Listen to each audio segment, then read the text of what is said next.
በተለምዶ የወር አበባ ላይ ስንሆን ህመሙን ለመቀነስ በሚል በጣም ብዙ ቡና፣ ሻይ፣ የተለያዩ ነገሮችን እንጠጣለን። ነገር ግን እሱ ህመሙን ከመቀነስ በዘለለ ሊያባብሰው ይችላል ማለት ነው። ካፌን ወይም ቡና፣ ጨው እና ስኳር መቀነስ ግድ ሊለን ይችላል ማለት ነው። ከወር አበባ በፊትና በወር አበባ ወቅት እነዚህ 3 ነገሮች መገደብ ህመሙን ይቀንሳል። ምክንያቱም ካፌን ያላቸው እንደ ቡና አይነት መጠጦች የደም ስርን በማጥበብ ቁርጠትን ያባብሳሉ።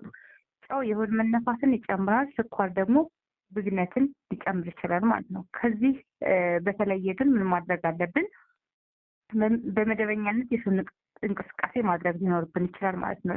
ይሄን ማለት ለምሳሌ መራመድ፣ ሰውነትን ማስተሳብ፣ ቀለል ያሉ የትንፋሽ እንቅስቃሴዎችን ማድረግ ሊሆን ይችላል። እነዚህ ኢንዶርፊን ወይ ደግሞ የተፈጥሮ ህመም ማስታገሻን በመልቀቅ የቁርጠት ደረጃን እንዲሁም ደግሞ ቆይታውን ሊቀንሱልን ይችላሉ ማለት ነው። ከዛ በተለየ ሌላ ማግኒዥየምና ኦሜጋ 3 መውሰድ። ይህን ደግሞ ከጎመን፣ ቆስጣ፣ ሰላሳ፣ ለውዝ የመሳሰሉትን ነገሮች በመመገብ ልናገኝ እንችላለን ማለት ነው። እንዲሁም ኦሜጋ 3 የማህፀን ውስጥ ብግነትን ስለሚቀንስ እሱንም ከተልባና ከአሳ ማግኘት እንችላለን።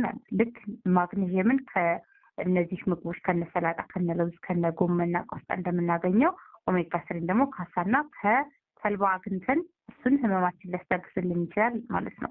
ሌላው የማሞጫ ፓድ ወይም የሞቀ ውሃ በሃይላንድ መጠቀም ሌላኛው ፍቱን መድኃኒት ነው ማለት ነው። የማሞጫ ፓድ ወይም ውሃን እንዴት ነው የምንጠቀመው? በሃይላንድ አድርጎ የታችኛው ሆድ ላይ ወይም የታችኛው ጀርባ ማህፀን አካባቢ በመያዝ ጡንቻዎችን በማፍታታት ደም እንዲዘዋወር በማድረግ ህመሙን ሊቀንስ ይችላል ማለት ነው። ሌላ የህመም ማስታገሻዎችን በአግባብ መውሰድ ሊሆን ይችላል። ከፍ ካስቸገረን ህመሙ ወዲያውኑ ህመሙ እንደጀመረ መውሰድ ግድ እና አስፈላጊ ሲሆን ብቻ እና ሁሌም ደግሞ ከምግብ በኋላ መውሰድም የተሻለ ያደርገዋል ማለት ነው። በተጨማሪ በቂ እንቅልፍ ማግኘት፣ ውሃ መጠጣት እና ያለብንን ጭንቀት መቆጣጠር ብዙ እህቶች የማያስተውሏቸው ነገር ግን ጠቃሚ ምክሮች ናቸው ማለት ነው።